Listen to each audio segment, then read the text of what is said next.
ሀኒች ምን ሆነሃል? ምን ሆንኩኝ? አሁን ነው የምፈልግሽ አልከኝ እኮ። ለካ ብዬሽ ነበር። አሴር ምን ሆነሃል? ሀኒቹ እንዴት መናገር እንዳለብኝ አላውቅም። አሴር ምንድን ነው? የምነግርሽ ነገር ትንሽ ከበድ እንደሚችል ይገባኛል። ወይኔ ጉዴ! አባዬ ምን ሆነ? ምን? ኧረ ፋዘርዬ ምንም አልሆኑም። ተዋቶ አሸኝ አሴር። አባዬ መኪና ገጩ አይደል? እንዲህ ሀኒቹ ፋዘርዬንም አታሟርችባቸው እንጂ። እና ታዲያ ምንድን ነው? ስለ ኤላ ነው ላወራሽ የመጣሁት።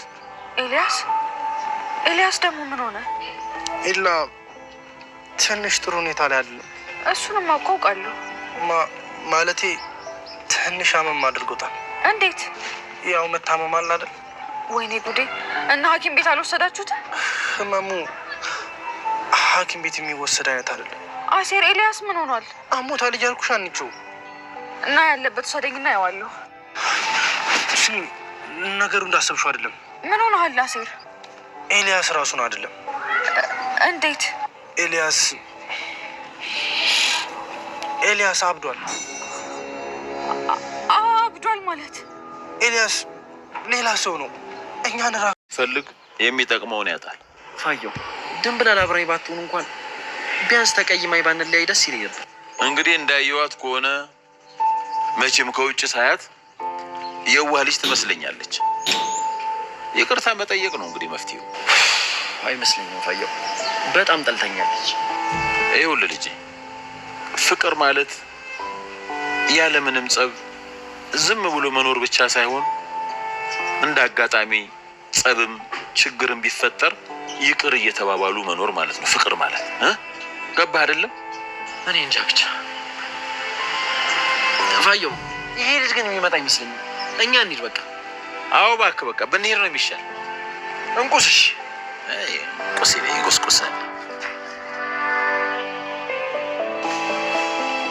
ነገር እውነት ነው ወይ ምንድነው ያለው ነገር በዝርዝር ንገረኝ እንዳለው እና እሷን እኔም በማላውቀው ሁኔታ የሆነ ሰዓት ላይ እሷን እንደምወዳት ወድጃት ነው ራሴን ያገኘሁት እና የመጀመሪያ ጊዜ ወደዳት ነው የተዋወቁ። ከዚህ በፊት የእርግብ ፍቅረኛ ነኝ ብሎ ገብቶ ነበርና ሀኒቾ ስትመጣበት ደብቃ ያስመለጠችው ያኔ ድንብላል ነበረች። ከዛም በኋላ ደግሞ ከእርግብ ጋር ተለያይቶ ጎዳና በወጣበት ጊዜ በአጋጣሚ አግኝተው በዛ ነው የነሱ ትውውቅ የጀመረውና ሁሉ ነገር።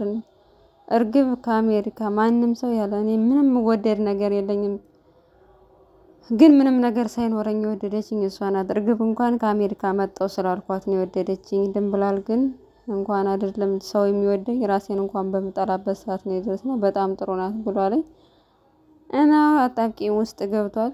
ድንብላልም አሁን ላይ በጣም ነው የጠላችው። ምክንያቱም እያመነችው እየወደደችው ነው። ገና ባጭሩ ተስፋዋን የቀጨው ደግሞ የመጀመሪያም ስለሆነ ይከብዳታል። እሷ የኔ ቅመም ማለት ነው። በጣም ነው ደስ የምትለኝ ድንብላል። ትወናዋን በጣም ጎበዝ ናት።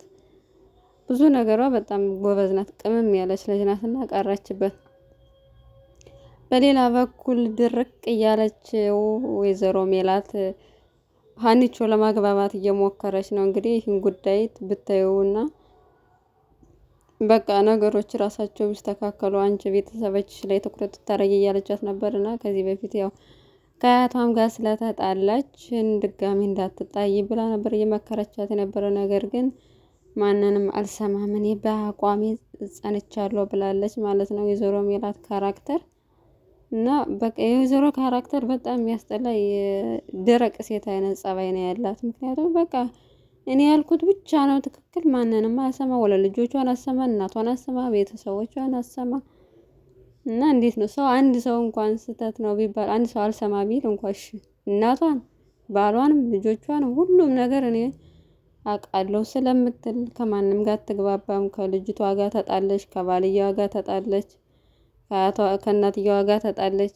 ያልተጣላችው ከሀኒቾ ጋር ብቻ ነው። እሷም ሀኒቾም ያው በሰላም ስለያዘቻት ነው ማለት ነው። እና ምናሴም በጣም ተጨንቋል። አባቱን ሄዶ ለማናገር ሞከረና በእኛ መካከል ጣልቃ አትግባ፣ እናንተ ዝም ብላችሁ ህይወታችሁ ኑሮ፣ እኛ እዛ ቤት ከመኖር ይልቅ እዚህ ተለያይተን መኖሩ ነው የሚቀለው ብሎ ስላለው አሳስቦታል። ያኔ እንኳን ወደ ውጭ ሲሄድ ተለያይተው ልጅ ስለሆንኩ ነው ምንም ማድረግ ስለማልችል፣ አሁን ግን አድጌያለሁ፣ ስለዚህ የሆነ ነገር ማድረግ አለብኝ ብሎ ያስባል ማለት ነው።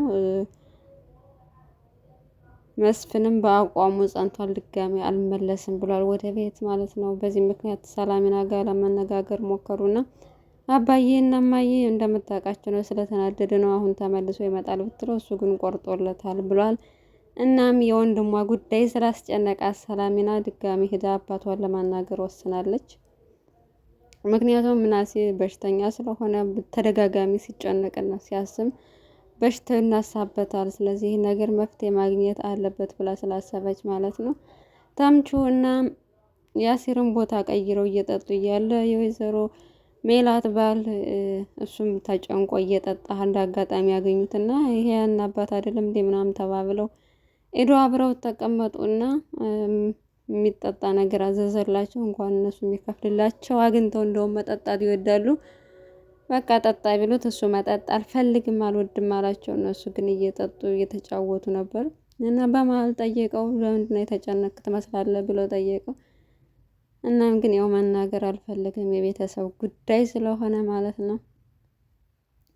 በሌላ በኩል አቶ ኖላዊ እና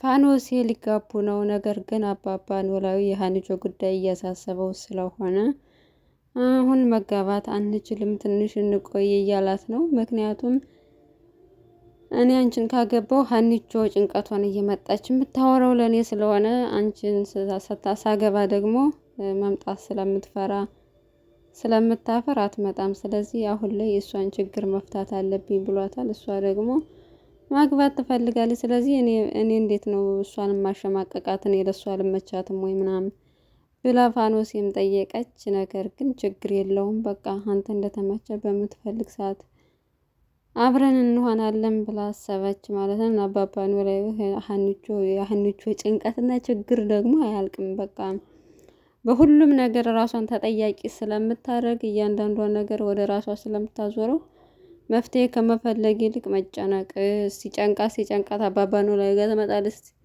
ችግር ከሌለ ደግሞ እዛው ቤተሰቦቿ ጋር እልም ትላለች። ስለዚህ የሀኒቾ ጭንቀት እንዳያልቅም እያንዳንዱን ነገር ጠንካራ ሆና ውሳኔ ብቻዋ መወሰን የምትችለውን ነገር ሁሉም ሰው አማክራ ተጨንቃ በጣም ብዙ ነገር ነው እንትን የምትለውና በቃ በቀላሉ ለራሷ መፍትሄ የምትሰጣቸውን ነገሮች ሁሉ በጣም ታከራቸዋለች። እና በዚህ ምክንያት ያው አባባ ኖላዊ ምክር ያስፈልጋል።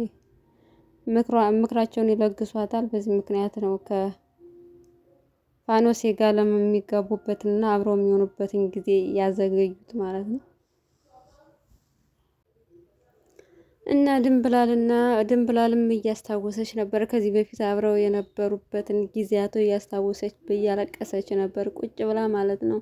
ከዚህ በፊት ሰፈር ለሰፈር ሲያዞራት ብዙ ነገር ዘፍናለት ነው። አበጀው እሰይ የሚለውን ዝፈኝልኝ ብሏት ስታዘፍነው ብዙ አብሮ ደስ የሚል ጊዜያቶችን እያስታወሰች ነበረ። እሱንና በመሀል ሰላሚና መጣች። እናም ያለውን ነገር ነገረቻተኝ ከሷ ይልቅ እርግብን እንደሚወድና እሱም መርጦ እንደሄደ ስትነግረው በቃ እንደውም ቀረሽበት፣ ድሮም ወንዶች ሲባሉ አንቺ እርግብ፣ እሷ ደግሞ መርዛማ እባብ ናት፣ እንዴት እሷ ሊመርጥ ይችላል?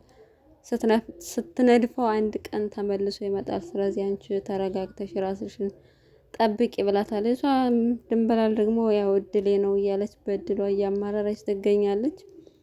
ታምቹም ጨንቆታ ላይ ምክንያቱም እሱ ድጋሚ ይቅርታ የምታደርግልኛለች ብሎ አላሰበም። ሄድና ይቅርታ ጠይቃት ቢለውም ይቅርታ አታረግልኝም፣ ስለዚህ እኔ አልሄድም ብሎ ራሱን ቆልፏል ማለት ነው። ላለመሄድ ወስኗል። እሷ አልሄድም ስላለው ራሱ ሄዶ እርግብን ድንብላልን ለማግኘት ሞክሯል እና ሄዶም በጣም ይወድሻል፣ ስለዚህ ይቅርታ አድርጊለት ብላት እኔ ከዚህ በላይ ያኔ እናም ድንብላልዬ በጆሮ ነገር የሰማሁት ነው። ምንም እንኳን ይወድሻል ምናምን አትበለኝ፣ በጆሮ እኔ እንደማይወደኝና እርግብን እንደ መረጠ ሰምቼዋለሁ እና ሁሉ ፍቅር ዋጋ የከፈልሽለት ፍቅር እንዲህ በቀላሉ ሲጠፋ እንዲህ ዝምት ያለሽ ብሎ ቢላትም እሷ ግን ፈቃደኛ አልሆነችም። በቃ ቆርጣለች ድንብላልዬ። ሀኒቾም ወደ አባቷ ቤት እንደተለመደው ዘው ብላ ስትገባ አባባ ኖላዊ ከወደፊት ሚስቱ ጋር ምሳ እየበሉ ነበር። እናም ቅረቢ ተብላ አብራ ቀረበች። ከዛም አባባ ኖላዊ ጥሏቸው ወጣ። እናም ከፋኖሴ ጋር የወዲ ወዳቸውን እያወሩ ነበረ። ተጋብተው እህቶች እንደምታመጣላት ምናምን ስትነግራት ደነገጠች። ምክንያቱም ከዚህ በፊት አባባ ኖላዊ መውለድ እንደማይችሉ ነው የምታውቀው። እሷም ያው ከስደት ስለተመለሰች ልጆች መውለድ ትፈልጋለች እና ግን በጣም ነው የሚያሳዝነው። እዚህ ጋር እውነት አባባ ኖላዊ መውለድ ካልቻሉ እንትናም እንደምታደርገው ፋኖሴ እሷም መውለድ ትችላለች። እድሜዋ ይሄዷለኝ። በጣም እያሳሰባት ነው። እናም በሀሳብ ጭልጥ ብላ ነበር። ነገር ግን አይ እኔ እንዴት ከዚህ በኋላ የሚወጡ ወንድሞችና እህቶችን ከእነሱ ጋር ያለኝ ሁኔታ እንዴት ይሆናል እያልኩ እያሰብኩ ነው ብላ አስቀየሰች ማለት ነው። እና የዛሬው ክፍል ይህን ይመስላል። ውድ ተመልካቾቻችን በያላችሁበት ሰላማችሁ ይብዛ። ቻናሉ ሰብስክራይብ በማድረግ ቤተሰብ ሁኑ። ሰናይ ጊዜ ተመኘንላችሁ። ቻው